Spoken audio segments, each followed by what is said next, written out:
ലോകത്ത് പിരിമുറുക്കങ്ങൾ വർദ്ധിക്കുന്നതിനനുസരിച്ച് ഇന്ത്യ കൂടുതൽ പണം സമ്പാദിക്കും. ആഗോള ബഹിരാകാശ വിപണി അതിവേഗം വളരുകയാണ്. ലോകത്തിൻ്റെ പല ഭാഗങ്ങളിലും പിരിമുറുക്കങ്ങൾ വർദ്ധിച്ചു. അത്തരമൊരു സാഹചര്യത്തിൽ ശത്രു രാജ്യങ്ങളെ നിരീക്ഷിക്കാൻ പല രാജ്യങ്ങളും നിരീക്ഷണ ഉപഗ്രഹങ്ങൾ നിർമ്മിക്കാൻ ആഗ്രഹിക്കുന്നു.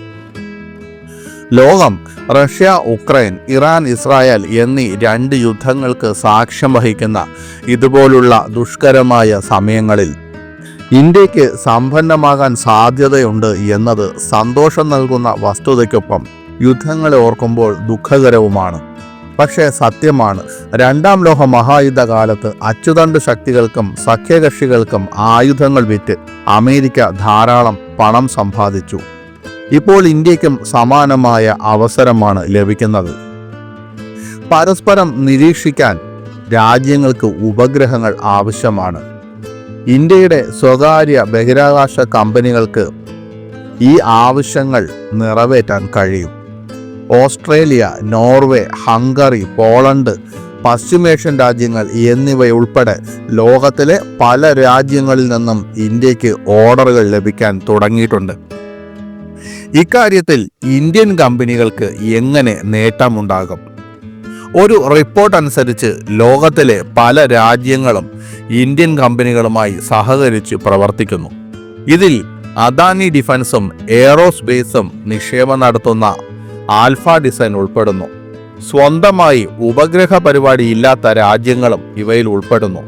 എന്നാൽ അതിവേഗം മാറിക്കൊണ്ടിരിക്കുന്ന ഭൗമരാഷ്ട്രീയ സമവാക്യങ്ങളും ആഗോള പിരിമുറുക്കങ്ങളും കാരണം ബഹിരാകാശത്ത് നിന്നുള്ള പ്രവർത്തനങ്ങളിൽ പലരും ശ്രദ്ധ പുലർത്തേണ്ടതുണ്ട്. കൂടാതെ ഇന്ത്യക്ക് പല രാജ്യങ്ങളുമായും നല്ല ബന്ധമുള്ളതിനാൽ ഇന്ത്യൻ കമ്പനികൾക്ക് വൻ നേട്ടമുണ്ടാകും എന്ന കാര്യത്തിൽ സംശയമേയില്ല. ഇന്ത്യൻ കരാറുകളുടെ വില എത്രയാണ്? രഹസ്യാന്വേഷണ ഉപഗ്രഹങ്ങൾ നിർമ്മിക്കുന്ന US ഭീമന്മാരായ Boeing, Lockheed Martin, Northrop Grumman എന്നിവർ വലിയ കരാറുകളിൽ ശ്രദ്ധ കേന്ദ്രീകരിക്കുന്നുണ്ടെന്ന് വിദഗ്ധർ പറയുന്നു. എന്നാൽ ഇന്ത്യൻ കമ്പനികൾക്ക് 5 മുതൽ 25 ദശലക്ഷം വരെ ഡോളർ വിലമതിക്കുന്ന കരാറുകൾ ലഭിക്കുന്നു. ഇന്ത്യയുടെ ബഹിരാകാശ മേഖലയിൽ സ്വകാര്യ മേഖലയുടെ പങ്കാളിത്തം അതിവേഗം വർദ്ധിച്ചുകൊണ്ടിരിക്കുകയാണ്. 2020 ഇൻസ്പേസ് സ്ഥാപിതമായതിനു ശേഷം ബഹിരാകാശത്ത് സ്വകാര്യ കമ്പനികളുടെ പങ്ക് ഗണ്യമായി വർദ്ധിച്ചിട്ടുണ്ട്. ആർക്കാണ് ഓർഡറുകൾ ലഭിക്കുന്നത്? ബാംഗ്ലൂരുവിലെ അനന്ത് ടെക്നോളജീസും ദിഗന്തരയും ഓസ്ട്രേലിയയിൽ നിന്ന് കരാറുകൾ നേടിയിട്ടുണ്ട്.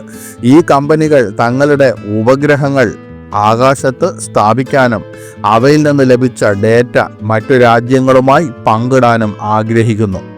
ചെന്നൈ ആസ്ഥാനമായുള്ള കമ്പനിയായ ഗാലക്സ് ഐസ്പേസ് അവരുടെ ആദ്യത്തെ നിരീക്ഷണ ഉപഗ്രഹം വിക്ഷേപിച്ചതായി പ്രഖ്യാപിച്ചിരുന്നു. സമീപ വർഷങ്ങളിൽ ബഹിരാകാശ മേഖലയിൽ നിരവധി സ്റ്റാർട്ടപ്പ് കമ്പനികൾ ഉയർന്നു വന്നിട്ടുണ്ട്. ഇതിൽ സ്കൈറൂട്ട് എയറോസ്പേസ്, അഗ്നികുൽ കോസ്മോസ്, പിക്സൽ, ബെലാട്രിക്സ് എയറോസ്പേസ്, ധ്രുവ സ്പേസ് എന്നിവ ഉൾപ്പെടുന്നു. രാജ്യത്തെ ആദ്യത്തെ സ്വകാര്യ റോക്കറ്റ് വിക്രം എക്സ് വിക്ഷേപിച്ച സ്കൈറൂട്ട് എയറോസ്പേസ് വിക്രം പരമ്പരയിലെ വിക്ഷേപണ വാഹനങ്ങൾ ഈ കമ്പനി വികസിപ്പിക്കുന്നു.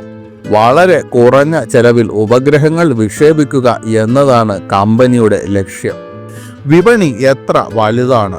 സാങ്കേതിക പുരോഗതിയും വാണിജ്യവൽക്കരണവും കാരണം ബഹിരാകാശ മേഖലയുടെ വിപണി അതിവേഗം വളരുകയാണ്. 2023 ഇത് $570 ബില്യൺ ആയിരുന്നു. 2035 ആകുമ്പോഴേക്കും ഇത് $1.8 ട്രില്യൺ പറയപ്പെടുന്നു. ഇന്ത്യയുടെ ബഹിരാകാശ സമ്പദ് വ്യവസ്ഥയും അതിവേഗം വളരുകയാണ്. നിലവിൽ ഇത് $8.4 ബില്യൺ 2033 ആകുമ്പോഴേക്കും ഇത് $44 ബില്യൺ പ്രതീക്ഷിക്കുന്നു. ഇതിൽ $11 ബില്യൺ കയറ്റുമതി പ്രതീക്ഷിക്കുന്നു. നിലവിൽ ആഗോള വിപണിയിൽ ഇന്ത്യയുടെ പങ്ക് 2% താഴെയാണ്. എന്നാൽ 2033 ആകുമ്പോഴേക്കും 7 മുതൽ 8% വരെ എത്തുമെന്ന് പ്രതീക്ഷിക്കുന്നു.